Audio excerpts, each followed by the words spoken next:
Welcome on into this edition of This Week in Big Sky Football. I'm your host, John Casper. We're joined today by Sam Herder of Hero Sports. Thanks for joining us, Sam. Yeah, absolutely. I appreciate you having me on. All right. Well, we took last week off here in the Big Sky because we had our basketball championship. And I got to tell you, it was one of the oddest experiences to be in the middle of our Big Sky Conference championship game and to walk by Press Row and see people watching the end of the Eastern Washington, Idaho State football game. So we're going to start there because that was a crazy game. Eric Barriere, 455 yards passing, 5 touchdowns. Eastern pulls off, a dramatic late win. Just a classic Big Sky football game, 46-42 final. What's your take on Eastern Washington right now and the numbers Eric's putting up? Yeah, I mean, Eastern Washington has really kind of, picked up where they left off in 2019. The Eagles had a slow start in 2019. Then the last 4 games, I looked it up, they scored 66, 48, 42, and 53 points in the last 4 games of 2019. And Eastern Washington was one of the rare teams, not only in the Big Sky, but in the FCS that has a returning starting quarterback. And I thought Eric Barriere was probably going to be the preseason top candidate for the Walter Payton Award. And the numbers he's putting up, shows that he probably is the front runner right now for that best offensive player of the year award in the FCS. Now, the other big game in the league was Weber State against UC Davis. Championship teams have to learn how to win. And I thought this was a strong showing for Weber State in the terms that they were behind at halftime, but found a way to just grind out a win at home. What was your take on that game? Yeah, and Weber State looked really, really good in that opening game against Idaho State, and then this last game against UC Davis, like you said, it was more of a grinded out type of game. But that's what championship teams do; they grind it out. I really like Weber State this year. I think their new quarterback, Bronson Barron, he right now through 2 games, he looks like he's the missing piece for Weber State. They have the All-American running back in Josh Davis. They have weapons on the outside. Weber State is always really, really good and physical defensively. They just have been missing that one piece. And I think so far Bronson Barron has stepped in very nicely as the starting quarterback. So we saw the first look at Beau Baldwin and Cal Poly. Cal Poly did not play the first 2 games because of COVID issues. And I mean, they've had a tough year there. They are a team that was not able to do a lot of tackling drills, a lot of practices being in California. So I don't think it was a big surprise that they maybe started out a little slow against Southern Utah. And all credit to Southern Utah because Justin Miller was phenomenal in that game, 22 of 29, 3 touchdown passes. But Jalen Hammer transitioning from the triple option to a more pass-oriented offense put up some decent numbers, but he was sacked 7 times in that game.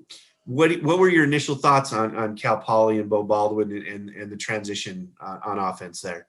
Yeah, and Cal Poly is one of the more intriguing teams just because they're kind of doing a 180 when it comes to their offense. But I thought Hamler looked more comfortable than I expected going from a triple option quarterback to considering the fact he threw the ball 35 times. He looked pretty comfortable doing it, and he completed 23 of them, 277 yards, 3 touchdowns, 1 interception. But you bring up a good point in that it's not just the quarterback that has to make the adjustment. It's the offensive line too. They're used to run blocking.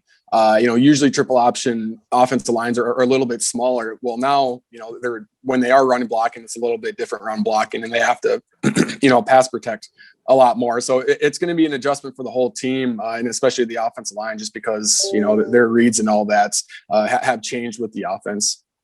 Yeah, I mean, they passed 36 times. There are probably times Cal Poly didn't pass 36 times in a month under the previous regimes there. So they have a big game this weekend. Big rivalry game, UC Davis, the Battle of the Golden Horseshoe. I think Dan Hawkins has done a tremendous job at UC Davis. That's going to be a tough uphill climb for Cal Poly this week, don't you think? Yeah, I mean, UC Davis looks really, really good. And, I'm curious how they would look replacing Jake Mayer, longtime starter, All-American. But Hunter Rodriguez, he's looked really comfortable to start. He's looking good. We know UC Davis always has, really good talents, great coaching staff. It was just a couple of years ago that they made a run deep in the playoffs. And so I think they certainly are a factor in the Big Sky again to be a playoff team this spring. Awesome. Well, we're gonna hold on, Sam. We're gonna turn it over to Mary Lou's, and then we're gonna come back and talk about some of the national games this week, what's happening across the nation. But right now, let's turn it over to Mary Lou's Cook to highlight our Root Sports Big Sky Conference football players of the week. Thanks, John. On the offensive side, Eric Barrier is the first player to earn back-to-back Player of the Week honors this season. Barrier led Eastern Washington to a come-from-behind victory at Idaho State. The Eagles scored 29 points in the second half to earn the win. Barrier completed 34 of 50 passes for 455 passing yards and 5 touchdowns in the victory. His performance also earned him his first Stats Perform National Offensive Player of the Week award. On the defensive side, senior linebacker Connor Mortensen earned the honor for the first time in his career. Mortensen led Weber State in Saturday's 18-13 win over UC Davis. He totaled 11 tackles, including 9 solo. He also had 3.5 tackles for loss that accounted for a loss of 12 yards and had 1 pass breakup. He was a part of the Weber State defense that held UC Davis to only 3 points in the second half. And the special teams weekly honor went to senior kicker Manny Burrs of Southern Utah for the first time this season and the second time in his career. He connected on all 4 extra point attempts and added a pair of 25-yard made field goals to help lift the Thunderbirds to their first win of the season. Back to you, John. Thanks so much, Mary Lou's, for showcasing our players of the week. And by the way, if you hadn't had a chance to check out some of what Mary Lou's did at our basketball championship last week, make sure and look at our social media channels. She did a tremendous job interviewing players after the game, halftime reports. So great job, Mary Lou's. So let's transition over. We head into March 20th. We're now about a month away, less than a month away from the selection date.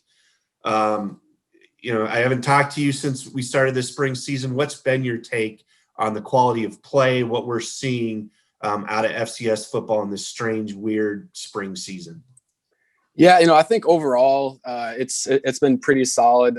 It's been a fun spring season. Obviously, there have been some postponements and all that, which is to be expected. But overall, I think a lot of the stuff you saw in week 1 and week 2 of maybe a little bit of sloppy play, you can chalk that up to the fact that these teams haven't played for a number of months. But still, even in a regular fall season, there are some of those sloppy mistakes. But I think the play has been good. I think the players and coaches are enjoying this spring season. It's obviously very stressful for the coaches because you never know if a COVID test and all that are going to pop up. But I mean, so far through the first 5 weeks of action, there has been 14 games canceled or postponed due to COVID and 106 games played. And so, I look at those numbers and it's honestly better than I expected. Obviously anytime you have a postponement, it's not ideal, but it's been a little less messy than I expected to start. Well, one of the games when I looked at the scores that popped out to me was Rhode Island beating Villanova in overtime. What happened in that game, and is Rhode Island a team to look out for? Yeah, I think they have to be. Now, in the CAA is the scores our first 2 weeks have just been crazy. Maine got a good win. Delaware has 2 really good wins. Rhode Island had a good team a couple of years ago. Last year struggled a little bit, but had 3 guys that were NFL draft prospects. And so Rhode Island, while not usually on the national radar, they have had good teams. I had big expectations for Villanova this year. I thought they could definitely contend and be a top team in the CAA, and they get knocked off and one loss in this slim down season, really kind of puts you behind the 8 ball there. So sticking with the CAA, James Madison, second straight week they are not going to play. What's the outlook there? What are you hearing? Yeah, so they have 2 games postponed. They only have 1 open date, and so they will for sure miss out on one of those games. And they did play 2 non-conference games. The CAA they were playing a 6-game conference schedule. They did allow their teams to play two non-conference. JMU did get 2 non-conference games in, which I think is important now because it looks like best case scenario they can get 7 games in, but if this goes another week, maybe only 6 games. They have 26 players that have either tested positive or are in quarantine due to contact tracing. So, hopefully it's all, asymptomatic. Hopefully they get it under control. and they can get back on the field, because that's the number one team in the country right now on the Stats Perform ballot. So, biggest game in the week in the FCS has to be in the Flickertail state you and I are both very familiar with, North Dakota. You've got upstart North Dakota Fighting Hawks, our good friend Bubba Schweigert, against North Dakota State.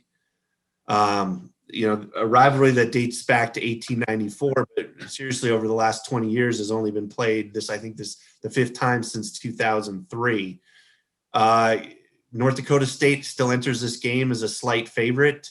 How do you see this one playing out? Can the Fighting Hawks notch the win? Yeah, I mean, I'll actually be fortunate enough to go to that game in the Fargo Dome and cover it up in the press box. So really looking forward to seeing both these teams. I've watched all their games, streaming wise, but it's always good to see them in person. I mean, I think going into this UND game, there's no doubt in my mind that I know, what the odds say that NDSU is like a 3-point favorite, but I think UND so far looks like the better football team right now. They're playing better football coming into NDSU. And so I think the Fighting Hawks are going to get a win. I think it's going to be low scoring. I don't think it's going to be a blowout either way, but I think, NDSU so far hasn't indicated to me that they can kind of turn things around. They might have a new starting quarterback now in Cam Miller. We'll see if that turns the tides, but UND is just so balanced right now offensively. Defense is flying around. And so I like UND in this one. Great. Well, I'm looking forward to that game. Looking forward to our one Big Sky Conference game this week. Sam, thanks so much for taking the time. We'll talk to you here in a couple weeks on This Week in Big Sky Football. For now, let's take it over to Mary Luz as she breaks down the current Big Sky Conference standings. After seeing 3 conference games last Saturday, we are already halfway through the historical 6-game spring football season. Topping the standings as the only undefeated team, Weber State played its first home game in nearly a year and a half last Saturday. The Wildcats rallied from a halftime deficit and pulled out an 18-13 win over UC Davis. Big Sky Player of the Week Connor Mortensen led the defensive charge with 11 tackles, including 9 solo and 3.5 tackles for loss. For the third straight week, there was a game that came down to the wire. Eastern Washington scored a 6-yard touchdown with only 25 seconds left to beat Idaho State on the road, giving them a 2-1 record and putting them second in the current standings. This win marks the 52nd season the Eags have had at least one road win and the 12th consecutive win over the Bengals. The SUU T-Birds are now 1-2 after picking up a 34-24 win, their first of the season and their first over Cal Poly since 1986. It was also their first road victory since they beat UC Davis in 2017. Now, only one game will be played this Saturday as Cal Poly heads to UC Davis. You can catch it as well as all Big Sky football home games for free on Pluto TV and watchbigsky.com. Until this weekend, let's keep the conversation going on social media. Be sure to give @BigSkyConf a follow on Twitter, Instagram, and Facebook. And if you're looking for around-the-clock information on Big Sky football, be sure to follow @BigSkyFB on Twitter. Thanks for joining us for This Week in Big Sky Football. We'll see you right back here next week.